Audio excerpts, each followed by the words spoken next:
también detener para prestar nuestros oídos a escuchar la palabra del Señor, lo queremos hacer con la oración que nos convoca a ello. Y decimos juntos: Señor, en este momento dispongo mi corazón y mi voluntad para ser oidor y cumplidor de tu palabra en obediencia. Guíame con tu Espíritu Santo para ser transformado a la imagen de tu Hijo. Amén.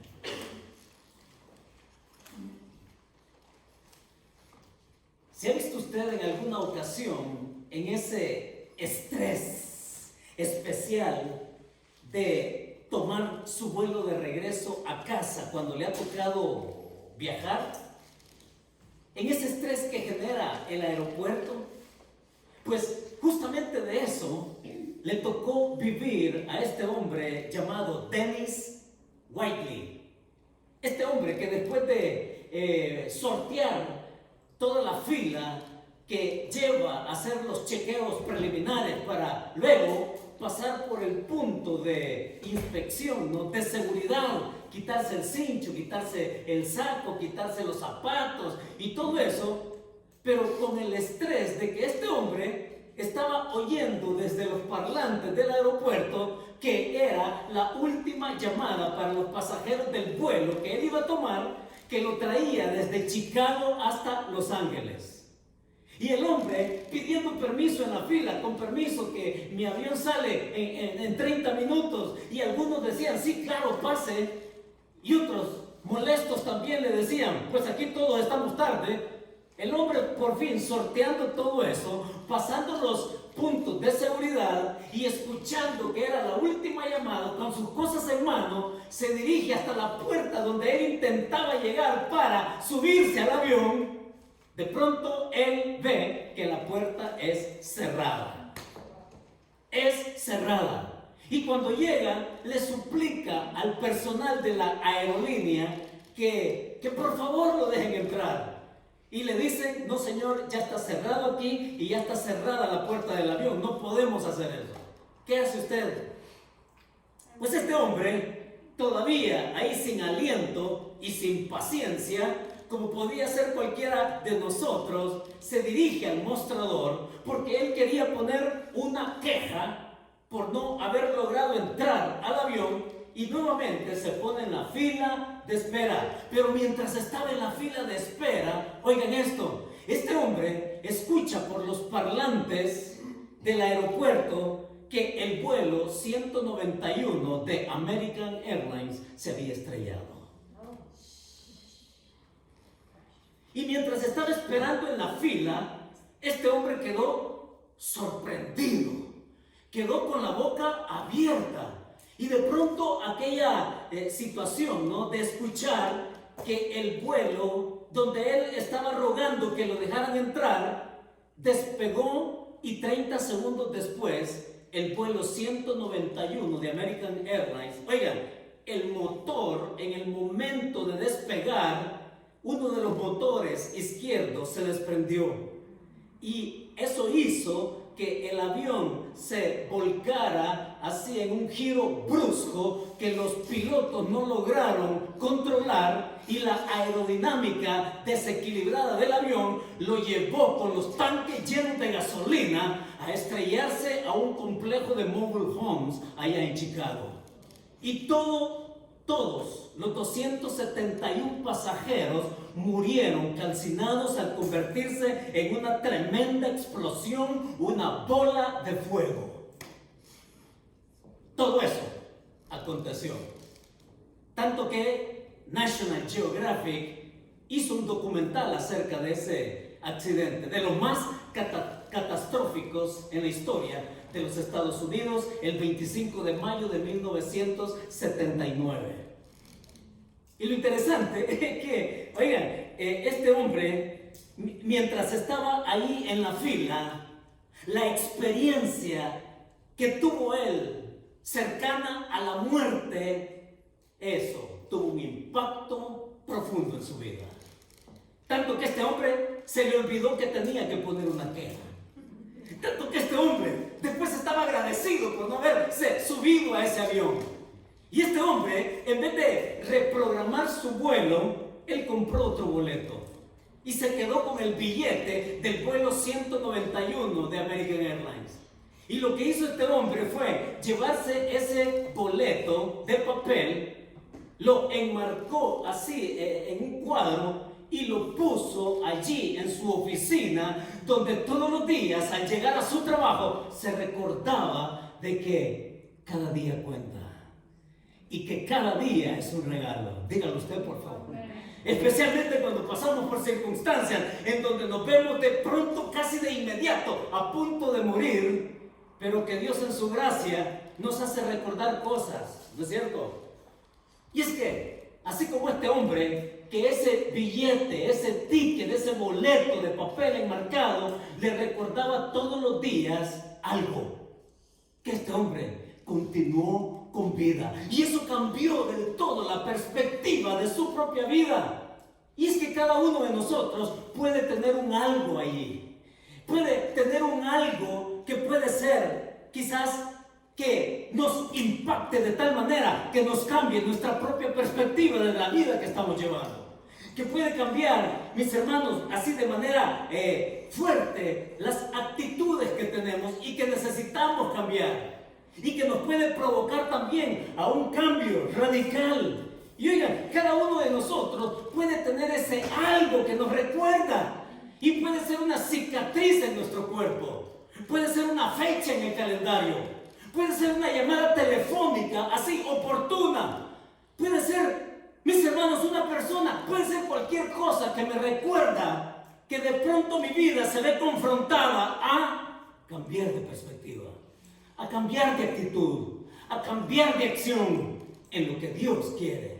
Porque cada día, ¿saben? Esta mañana yo le decía al Señor en mi oración: Señor, es que es tan así. Es que es tan real esto que estoy diciendo, que estamos oyendo, es tan real, que yo le decía al Señor: Señor, si este es el último día de mi vida, orando por todos ustedes, si este es el último día de mi vida, Señor, permíteme decir esto que vamos a ver en el libro, que en la penúltima estación que el autor a los Hebreos hace antes de terminar la carta. Mis hermanos, es algo que, en mi opinión, es de las cosas más difíciles que una persona puede tener. Lo que vamos a ver a continuación, en mi opinión, por experiencia y por lo testarudo que uno puede ser en la vida espiritual, sí, es una de las cosas que yo me convenzo más difíciles para el cristiano. ¿Quiere ir conmigo? Aquí estoy, todavía sigo vivo para lograrlo. Y si me muero más tarde, oigan, qué bueno que lo logré decir. Así que, por favor, tome su Biblia y vaya conmigo a Hebreos capítulo 13, versos del 17 al 19. Fíjense ustedes, solamente tres versículos el día de hoy. Es la penúltima estación y yo les invito a ustedes, mis hermanos, que no nos perdamos el final de esto, por favor. Como mínimo, espero que todos los que estamos aquí estemos el próximo domingo, como mínimo. Así que, Lolita, no te permitiríamos irte sin que tú termines con nosotros la epístola a los Hebreos, ¿ya? Así es que no tomen vacación, por favor, el próximo domingo. Estemos aquí y démosle el cierre final a este escritor que nos invita a ver hoy algo que me llevó a mí a entender este pasaje como mandatorio para escuchar.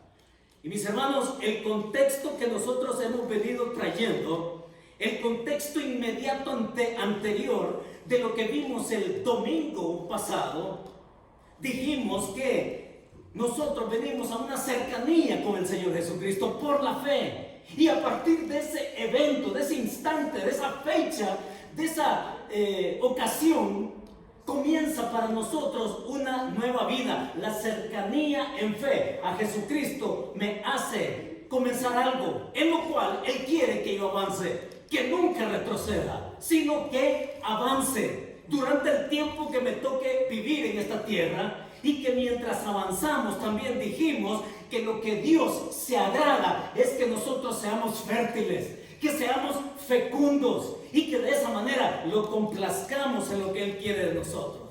Ahora, como un ladrillo más, así, como un ladrillo más en la construcción de esta verdad, el día de hoy, el escritor nos invita a que veamos esto. Y por eso yo decidí ponerle a este mensaje, bautizar a este mensaje, recalibra tu perspectiva. Recalibra tu perspectiva. Mis hermanos, porque recalibrar nuestra perspectiva de vida espiritual nos lleva a que también reajustemos algunas cosas y que nosotros podamos seguir avanzando con Cristo, que de eso se trata la vida espiritual, caminar con Cristo, que reajustemos aquello a lo cual el Señor nos puede dar por aludidos el día de hoy. Recalibra tu perspectiva entonces. Bauticé yo este mensaje. Y lo que empieza a decirnos ahí en el versículo 17, teniéndolo usted a la vista, mire lo que dice, verso 17: obedeced a vuestros pastores y sujetaos a ellos, porque ellos velan por vuestras almas como quienes han de dar cuenta, para que lo hagan con alegría y no quejándose, porque esto no os es provechoso. Muy bien, entonces yo quiero aclarar algo antes de que se le cruce a usted por la mente, porque de hecho, si yo estuviera sentado ahí, esperaría que alguien me lo aclarara para evitar algunas presunciones de aquellas personas que escuchan algo como esto y que también lo ven como el pasaje favorito de muchos pastores, para que se centre la mirada y la atención en ellos. Y mis hermanos, yo quiero por eso siempre hacer eco de eso que les mencioné hace un par de domingos. Que ustedes puedan ir a su casa y a la luz de lo que el escritor está diciendo, que puedan evaluar mi propia persona, que si lo que estoy diciendo está apegado a la Biblia o que resulta ser un concepto o una práctica caprichosa mía, que me veo obligado a rendirme a lo que el Señor nos dice en su palabra. Ahora, hemos leído el versículo. ¿Y qué es el principio que nos deja? El principio que encontramos aquí, que el autor viene desarrollando. Él les está diciendo a ellos y a nosotros: súmate a los que con corazón moldeable aprenden. Súmate a los que con corazón moldeable aprenden. Sí, mis hermanos, se trata de un corazón moldeable. Se trata de que yo no sea uno más, que yo no sea una estadística, que yo no sea parte de una gráfica solo por el hecho de estar. Se trata de estar, pero se trata de ser. Y entonces el autor está diciendo: súmate a los que con corazón moldeable aprenden. Ahora, ¿qué es lo que encontramos aquí de sobresaliente en este versículo 17? Porque hay dos palabras muy comprometedoras acá. La palabra obedecer a vuestros pastores y sujetaos. Ahora, la pregunta que nos queremos responder es: ¿qué quiere decir el autor con eso? ¿Qué significa obedecer y sujetarse? Hermanos, oigan esto. En el lenguaje original, obedecer y sujetaos, en el texto original significa obedecer y sujetaos. Ya, ahí está. Y entonces podríamos decir: ok, lo entendí, terminemos aquí y vámonos. No, momento. Porque ¿qué quiere decir el autor con obedecer y sujetados? Ambos verbos están en imperativo, ¿ok? Están en imperativo, y a lo que nos dice el autor, a lo que nos lleva él, es que nosotros podamos, óiganlo, atención a esto, porque la obediencia aquí no es una obediencia absoluta. No se trata de una sujeción absoluta si es que la persona mencionada, en este caso que son los pastores o los dirigentes espirituales en su concepto original, la sujeción, repito, y la obediencia no es absoluta si es que el líder espiritual, el pastor acá, es alguien que siempre está proponiendo el propósito eterno de Dios en la vida del rebaño. Mis hermanos, ser sujeto y ser obediente en el contexto que el escritor lo está desarrollando tiene que ver con que los miembros de una iglesia, de la familia espiritual, se someten y obedecen a lo que también el líder o el pastor igualmente se somete a la escritura en los principios eternos, en el propósito eterno de Dios para todos por igual. Sí, me va captando la idea, ¿no? Quiero decir tristemente que este ha sido uno de los versículos favoritos de tantos que se quieren enseñorear de la congregación, de tantos que se quieren convertir en el amo y señor de los miembros, de anular a la persona, de estar por encima por una posición que se presta para tantas cosas. Ahora, el espíritu con que el autor aquí nos está diciendo es: obedece, que tú estés de acuerdo con el propósito que Dios tiene para ti al ser parte de la familia espiritual. Qué lindo, ¿no? Qué lindo escuchar eso, porque, mis hermanos, bota toda pretensión. Sí, bota toda pretensión. Y por eso es que cuando venimos y estamos juntos acá para escuchar el mensaje, oigan, yo no he encontrado una manera tan bíblica como para rendirnos todos por igual cuando comenzamos nuestro mensaje cada semana, de decirle al Señor: en este momento dispongo mi voluntad y mi corazón para ser oidor y cumplidor de tu palabra en obediencia. Pretendemos, buscamos, queremos, deseamos que sea la palabra de Dios que nos afecte, que nos cambie la perspectiva, que nos cambie las actitudes, que nos motive a cambiar también radicalmente algunas acciones, y que por igual nos rindamos y le digamos al Señor: Señor, renuévame, como hemos cantado, ¿sí? Entonces, una disposición al propósito. No es la primera vez que el autor hace alusión a los pastores, porque si ve usted en el versículo 7, dice: acordaos de vuestros pastores, de aquellos que se ciñeron al propósito eterno y que supieron conducir al rebaño, a la iglesia, a la gente de fe, en tanto ellos tuvieron vida en esta tierra, y que murieron, y que otros siguieron, tomaron la batuta e hicieron lo mismo, no como seguidores suyos, no como prosélitos suyos, como muchos pretenden hoy en día. Oigan, mi máxima satisfacción y saben, mi máximo propósito es que tanto yo como ustedes podamos ser seguidores exclusivos de Jesucristo, porque en Él nosotros podemos entender nuestra propia vida. Ok, porque yo les puedo fallar tanto, pero tanto, y les puedo decepcionar tanto, pero una cosa que sí yo les puedo garantizar es que en Cristo todos por igual tenemos el gran derrotero, tenemos el gran objetivo, el mediador que nos conduce, que nos guía con su fidelidad, y que entonces podemos seguir adelante.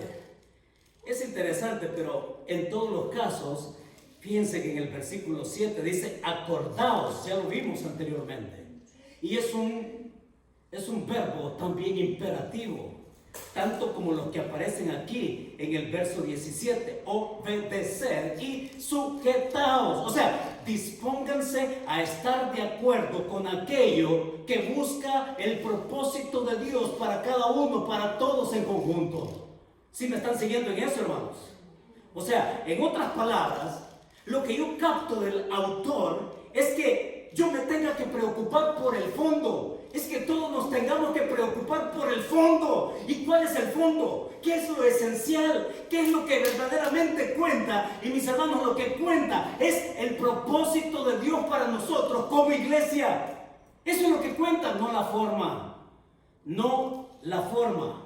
Porque una cosa yo estoy bien claro: como pastor, como líder, como compañero de trabajo de los otros pastores, oigan, es que tanto ellos como yo, en conjunto, estamos claros del propósito de Dios de ser iglesia. Y podemos estar en desacuerdo en la forma.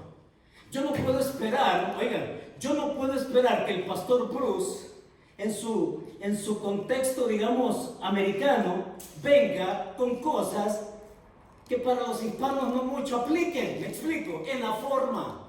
En el fondo somos uno. En el fondo queremos ir lo que la palabra tiene para nosotros por igual.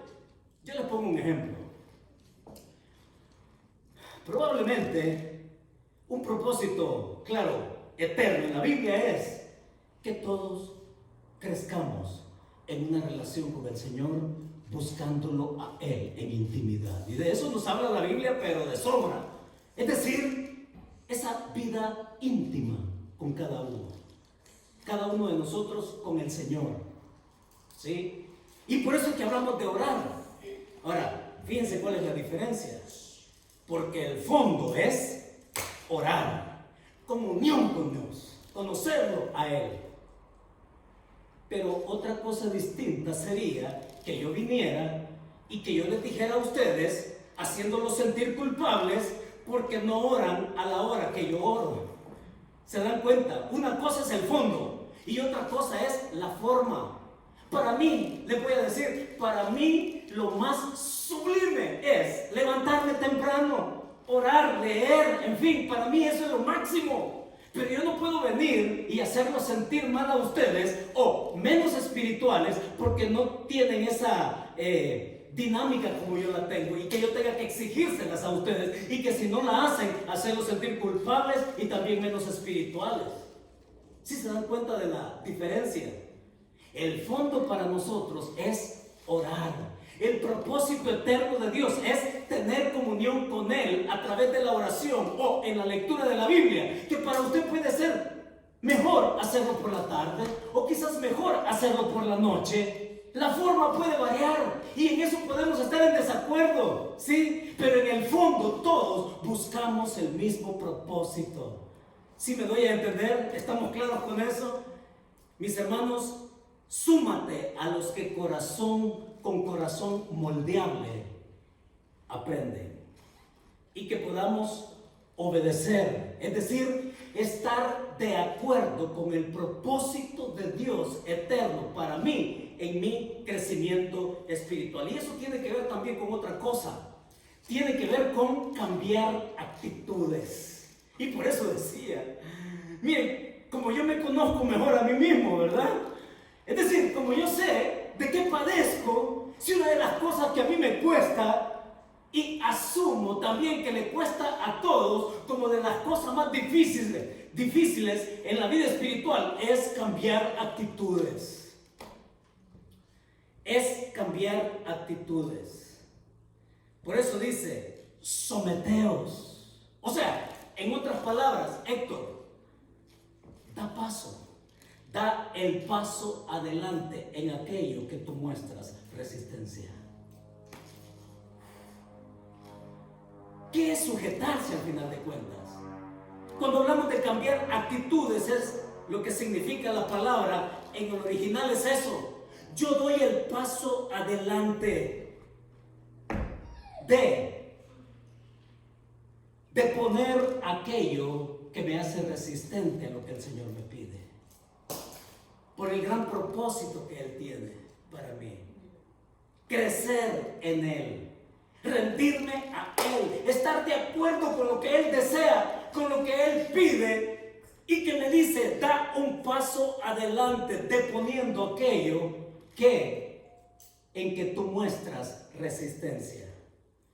Y saca provecho de eso. Miren lo que dice el versículo 17. Obedeced a vuestros pastores y sujetaos a ellos. Porque ellos velan por vuestras almas. Y la palabra velar aquí es alguien que custodia. Miren, yo se lo quiero decir bien claro. ¿En qué sentido yo soy un custodio de ustedes? Que oro por ustedes, eso ténganlo por seguro. Pero ¿qué más implica velar?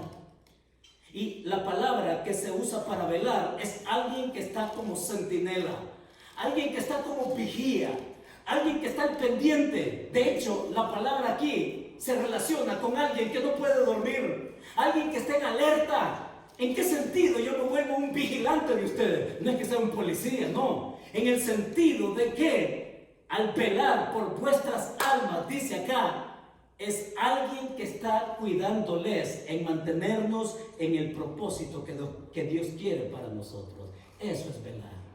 Así como el escritor nos dice y me dice, y a todos también, cuidémonos velando, estemos alerta, que podamos nosotros estar ahí pendientes de cuál es el propósito de Dios. Y créanme, mis hermanos, estar aquí con ustedes cada domingo y preparar un mensaje. Oigan, ¿saben? Dios mío, ¿y cómo es que digo esto, Señor? Y por eso es que el Señor empieza a partirme por un lado y para el otro, y por aquí y por allá, porque venir y decir esto, créanme, a veces hasta me atraganto de venir y de exponerles a ustedes a lo que por igual yo también estoy exigido por Él. Mis hermanos, sacar provecho de esa gracia, porque al cuidarlos a ustedes, fíjense, mi manera en que yo puedo cuidar de ustedes, hermanos, es manteniéndolos y manteniéndome en el propósito que Dios quiere para todos nosotros. Y entonces dice el escritor al final, para que lo hagan con alegría. Y qué interesante esta parte final del versículo. Ahora, déjenme explicársela, porque aquí hay algo que no podemos pasar por alto. Dice que la persona que está como líder espiritual en una iglesia, en la familia de la fe, ¿cómo es el deseo mío? Y se los explico de esta manera. Es como que si yo me presentara delante de Dios y decirle, Señor, yo te quiero presentar a Mayra, Señor. Te la quiero, Padre, ofrecer con la alegría de mi corazón, porque ha sido una mujer que ha sabido caminar contigo. Y decíamos, en las buenas y en las malas, Señor. Darlo con alegría. Señor, es una mujer que ha crecido en oración. Es una mujer que ha crecido en la búsqueda tuya, en su palabra. Es una mujer que ha querido servirte. En fin, yo llenándome mi boca de alegría de contarle a Dios de cómo uno de ustedes puede estar respondiendo al propósito de Dios en su vida. Qué lindo, ¿no? Y yo les quiero decir algo. Porque el gran deseo de todo pastor que se enfoca en la persona de Jesucristo no puede tener mejor placer que llegar delante de Dios y decirle, Señor, yo con alegría te presento la vida de cada uno. Pero hay una realidad también que nos pone lo otro, lo opuesto. Y dice ahí el versículo, y no quejándose. Y no quejándose, es como que si yo llegara delante del Señor y le decía, Señor, yo le digo y no, Señor, no hace caso. Señor, por más que le insisto, y saben, a veces hasta yo mismo me he tenido que decir, ¿insisto o no insisto? Es decir, ¿hasta dónde es que debo de establecer mi límite para insistir en algo y no volverme gravoso o inoportuno?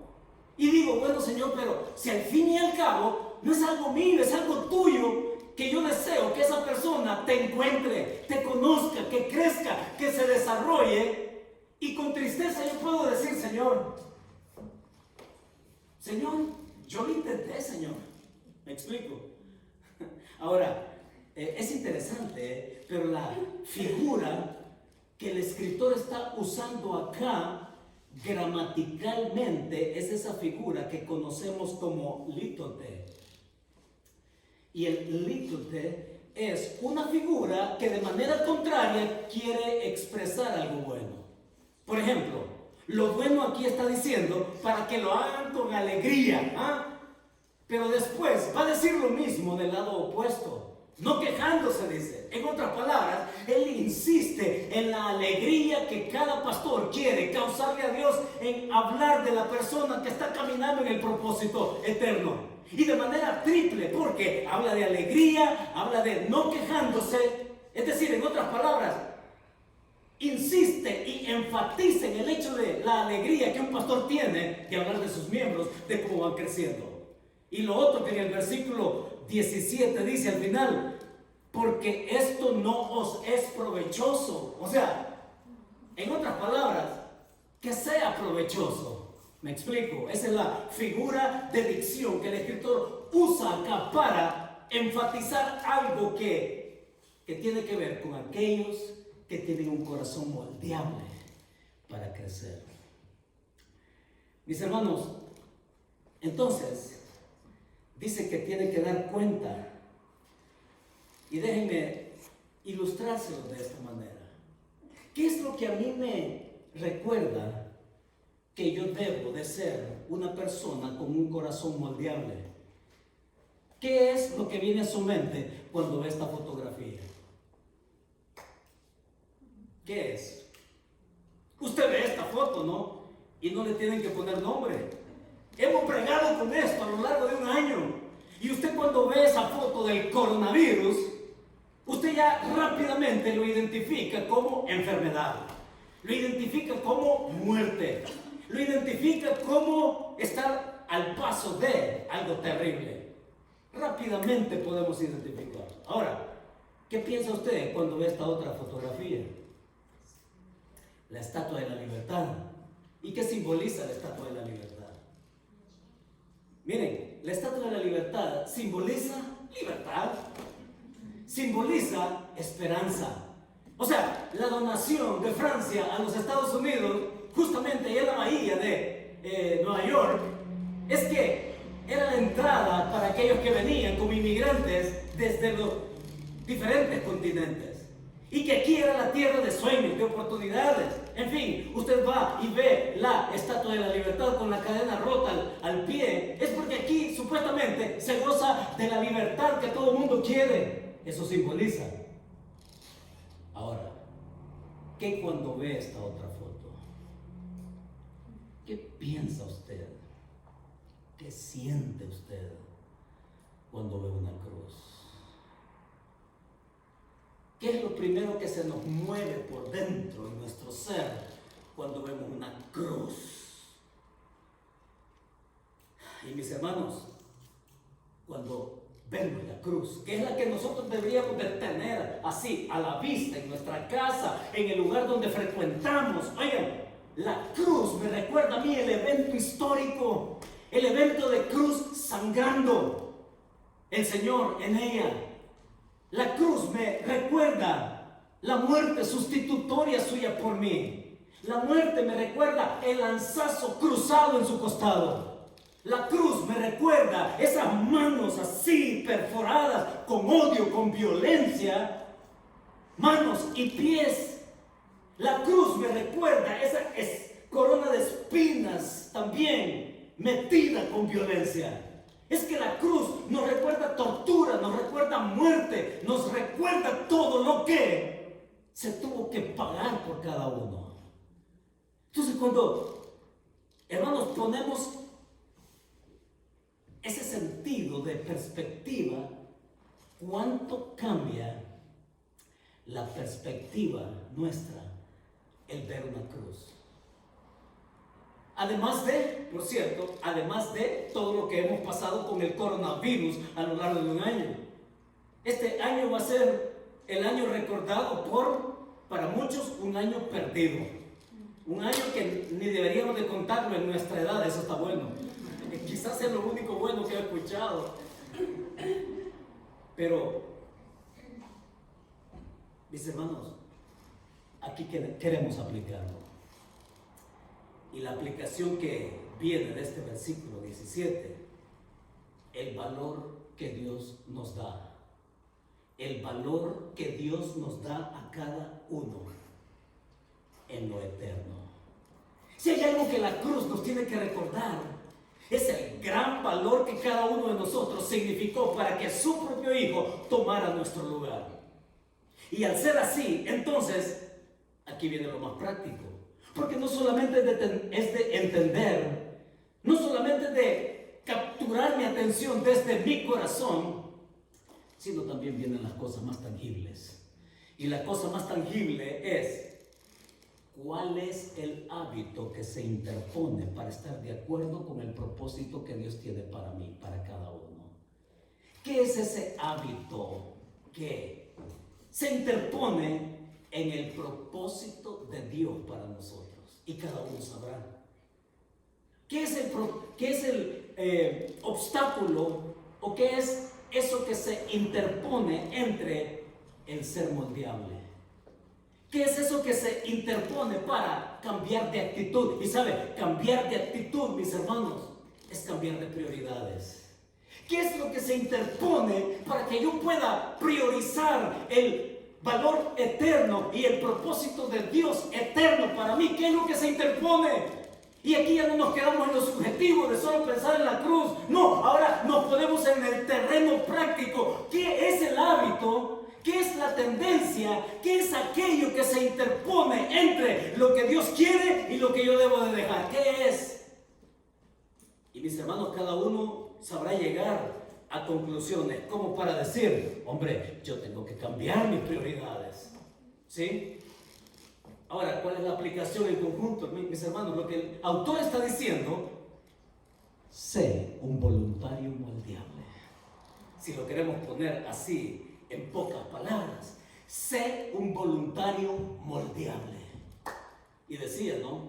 Mis hermanos, hay que ser humilde para someterse y hay que ser humilde para obedecer. ¿Sí? Lo segundo está ahí en el versículo 18, dentro de lo terreno de lo práctico. Mire cómo continúa el autor. Dice así: orad por nosotros, pues confiamos en que tenemos buena conciencia, deseando conducirnos bien en todo. Y más os ruego que lo hagáis así, para que yo os sea restituido más pronto. ¿Qué aprendo yo del pasaje? Miren, yo me estuve pero debatiendo con estos dos versículos. Hombre, ¿qué es lo que me dice a mí que yo tengo que transmitirle a ustedes en el flujo del contexto, en el significado de la verdad que él quiere destacar? El segundo principio, mis hermanos, es este: súmate como socio, acompañando en lo que es provechoso. Súmate como socio, acompañando en lo que es provechoso. ¿Por qué decimos esto? Porque dice ahí, ¿no? Orad por nosotros, es decir, habla en plural. Él entiende su identidad dentro de una comunidad. Yo soy parte de una familia de fe, está diciendo él. Orad por nosotros. Está hablando que nosotros busquemos un acompañamiento en lo que es provechoso. Y saben que una de las cosas que nos ha privado este año el coronavirus es precisamente eso: el acompañamiento.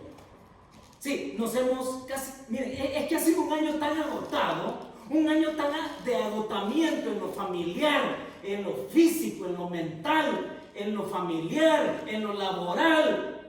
Toda la gente está agotada, necesita acompañamiento, necesita tenerse, especialmente con aquellos que compartimos una identidad espiritual. Él dice ahí, ¿no?, que tengamos buena conciencia. ¿Qué es esto de buena conciencia? O sea, él está diciéndoles, oren por nosotros. ¿Por qué? Porque él quiere expresar, mantenerse siempre en el propósito de recordarle a estos hermanos dónde es que tiene que estar nuestra mirada. Son hechos muy claros, hermanos. Para todos, miren, así nace la iglesia. Hechos capítulo 6 va a mencionar allá del gran problema que se dio en la congregación al principio. Y que ahí unos tenían sus diferencias con otros. Y que estos, los líderes, los apóstoles, escogen a hombres que pudieran encargarse de aquello que estaba ocasionando la diferencia. Porque les dice, porque es necesario que nosotros nos ocupemos en la oración y en la predicación de la palabra. ¿Por qué? Mis hermanos, porque es así como podemos estar enfocados de qué es lo que verdaderamente nosotros tenemos que estar desarrollando en nuestra vida. Miren, una de las cosas que yo he notado, además de las que ya he mencionado repetidas veces en los domingos anteriores, Es que durante la pandemia nos hemos vuelto volátiles espiritualmente. ¿Y por qué me refiero a ser volátil? Y son una de las cosas que me gusta escuchar. Porque muchas personas, oiga, yo recuerdo haber hablado con gente cuyo familiar ha estado en cuidados intensivos y que durante el tiempo de la premura, del apremio, de lo difícil, de lo crítico, de estar así en la angustia al tope, son personas que buscaron a Dios con la piedad máxima que pudieron tener. Y después de eso, somos volátiles. Yo creo que sabemos de lo que estamos hablando, ¿no? Nos volvemos tan piadosos en la emergencia, pero nos volvemos tan indiferentes en la normalidad. Por eso es que en el editorial, oigan, en el editorial que voy a publicar esta tarde, yo pregunto ahí, bueno, ¿y a qué nueva normalidad entonces nos estamos refiriendo? Todos hablan de la nueva normalidad, ¿verdad? Sí, pero ¿a qué normalidad nos estamos refiriendo? ¿A la normalidad que teníamos antes de la pandemia? Porque si es así, entonces estamos perdidos. Porque lo que yo entiendo de regresar a una nueva normalidad es que yo estoy retado a dar un salto de calidad. Que lo que fue mi vida espiritual antes de la pandemia no va a ser la misma después de ella, porque yo he aprendido tantas cosas durante este año que me hacen ver a Dios de una manera distinta. Que me hacen ver a Dios de una perspectiva diferente, en donde mis actitudes ya he tenido que corregir y donde he tenido que tomar acciones que me lleven precisamente a mantenerme en el propósito de Dios. Entonces yo le pregunto, antes que lea el editorial de esta tarde, me adelanto con ustedes, ¿a qué nueva normalidad queremos regresar? Él habla de una buena conciencia. Y está hablando del distintivo. El distintivo es buscar el propósito de Dios, no más allá de eso. Es que con el distintivo de buscar el propósito de Dios, su verdad, que nos persuada de tal manera que no aspiremos a otra cosa, ¿sí? Convencidos de esperar más en la gracia de Dios. Miren, orar por nosotros, pues confiamos en que tenemos buena conciencia, es decir, nos mantenemos perseverando, caminando con Cristo, enfocados en lo que Él pide de cada uno de nosotros, ¿ya? Deseando conducirnos bien en todo, el efecto que tiene el que yo me centre claramente en lo que el Señor quiere de mí, de nosotros. Y está diciendo en el versículo 19, y más os ruego. Miren, esta palabra que se traduce en 1, 2, 3, 4 palabras en el español, es una sola. En el texto griego es una sola. Y la palabra que está usando, este tremendo entusiasmo que este hombre tiene, miren, lo que yo más deseo de todos es que se mantengan en esa espiritualidad que nos exige otro nivel, que nos exige conocer a Dios, que tenemos claro qué es lo que Él pide de nosotros. Qué tremendo, pero yo se lo quiero ilustrar de esta manera. ¿Saben qué me sucedió con mi hijo Diego? Viajamos a Barcelona hace unos años. Nos tomamos unas vacaciones, él y yo solos, padre e hijo. Y estábamos en Barcelona. ¿Y quién nos enamora de Barcelona? Usted va a cualquier otro lado de España, va a Madrid. Madrid, no, Barcelona es bella. Y los días de estar allá incluía el ir a ver un partido de fútbol de nuestro equipo, el Barça. Pero saben, antes de ir al estadio a ver el partido, dijimos, comamos antes. Así que decidimos ir a un restaurante italiano. ¿A cuánto le gusta la pasta aquí? ¿Y qué más le agrega usted a la pasta? ¿Sí? Pan con ajo, y si tiene por ahí un trebbiano de Abruzzo, mejor todavía, ¿no? Ahora, que llega el mesero y nos dice, ¿están listos para tomar la orden? Sí. Y entonces, espagueti para Diego, una lasaña para mí, y por supuesto, no podía faltar un pan con ajo. ¿Qué es la pasta sin pan con ajo? ¿No es cierto? Entonces, le digo, sí, y por favor, tráiganos pan con ajo. Y se me quedó viendo, ¿sí? ¿En serio? Sí, le digo, por favor, pan con ajo. Ok, y se va. Y ya cuando trae la orden, yo relamiéndome mis labios ya de probar mi lasaña con el pan con ajo, ¿saben qué me trajo? Me trajo esto. Literalmente, una rebanada de pan con dientes de ajo. Y lo volvemos a ver con Diego. Y nos partimos de la risa. Y no parábamos de reírnos en la mesa. Que terminamos comiéndonos el espagueti y la pasta, la lasaña, sí. Pero nuestra conversación giró alrededor de lo que el mesero entendió. Porque para él pan con ajo, por eso es que se me quedó viendo raro, ¿no? Pero para nosotros pan con ajo aquí no, hombre. Si ustedes seguro tendrán en su casa una subcaja ahí de pan con ajo y por puro gusto se la pone ahí en la tostadora y se lo saborea, ¿no es cierto? Pero ¿saben? Nos reímos tanto que después me hizo pensar también cómo le respondemos a Dios. Me hizo pensar en que Dios dice, Héctor, esto es lo que quiero de ti, y yo le salgo con otra cosa. Que Dios nos dice exactamente en su palabra qué es lo que Él anhela, de lo que Él quiere gustar, de lo que Él espera, de lo que específicamente Él nos dice, y que nosotros somos conscientes que Él lo quiere y que podemos dárselo por cuanto nos lo pide, es porque se lo podemos dar. Y a pesar de eso, le salimos con otra cosa. Mis hermanos, una de las cosas más difíciles en la vida espiritual es la madurez. Porque para ser maduro hay que ser humilde. Porque hay que ser humilde para saber obedecer y para saber sujetarse. No a los caprichos de un pastor, no. A lo que tanto el pastor como sus miembros se enfocan como familia, buscando el propósito eterno de Dios. Decimos amén a eso. Mis hermanos, por eso es que el autor nos ha dicho, súmate a los que con corazón moldeable aprenden. Y mi deseo acá es que cada uno tenga un corazón moldeable, deseoso de crecer. Y lo segundo que el autor nos ha dicho es que te sumes también como socio, acompañando, sí, en lo que es provechoso. Y qué interesante que es la oración la que domina lo que es provechoso. Dice al final del versículo 17, porque esto no os es provechoso, e inmediatamente habla de orar.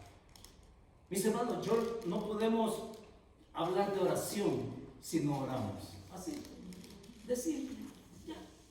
Miren, ¿a quién se le ocurre aprender a nadar por correspondencia? Dígame, ¿a quién se le ocurre perder 10 libras de su peso leyendo dietas nada más? ¿A quién se le ocurre como cristiano decir que la oración tiene poder y que la oración le importa a Dios y que la oración nos trae a comunión con Él y no oramos? Porque orando es que podemos discernir el corazón de Dios. Así que si usted va a escuchar algo aquí desde el frente y que significa un reto para mí y que espero que signifique un reto para usted, es que tanto usted como yo estamos llamados a lo que es provechoso. Y lo que es provechoso nos lo deja el autor en esta gran verdad. Ser moldeable, nos está diciendo el conjunto, distingue nuestra madurez al crecer mientras avanzamos con Cristo. Mis hermanos, por eso les digo, no se pierda el próximo domingo. Apenas esta es la penúltima estación en nuestro viaje antes de que el autor diga hasta la vista, baby. Antes de que el autor termine, mis hermanos, el próximo domingo tenemos una cita con este hombre para que él nos conduzca al gran propósito que Dios tiene para nuestra vida. Oramos. Muchas gracias, Señor, por este pueblo hermoso tuyo. Es tan hermoso que yo te alabo por cada una de estas vidas aquí, Señor. Porque tú nos has valorado tanto que nos diste a tu Hijo. Nos has valorado uno por uno y nos valoras como familia, Señor. Yo te suplico que tú nos des un corazón obediente, sujeto a todos, Señor, por igual, independientemente de la posición que cada uno pueda tener. Señor, que podamos ser hijos tuyos con corazones moldeables. Y como familia, acompañándonos, Señor, en lo que es provechoso, porque tu propósito eterno nos es provechoso. Redarbúyenos con tu Espíritu Santo. Y que tu palabra, Señor, toque fondo en nuestro ser, para que la respuesta que tú quieres de nosotros no encuentre ninguna resistencia, Señor. Queremos ser corazones dóciles para ti. Muchas gracias, Padre. Así lo oramos, así lo pedimos. En el nombre de tu Hijo Jesucristo. Amén. Amén. Mis hermanos, que Dios nos bendiga.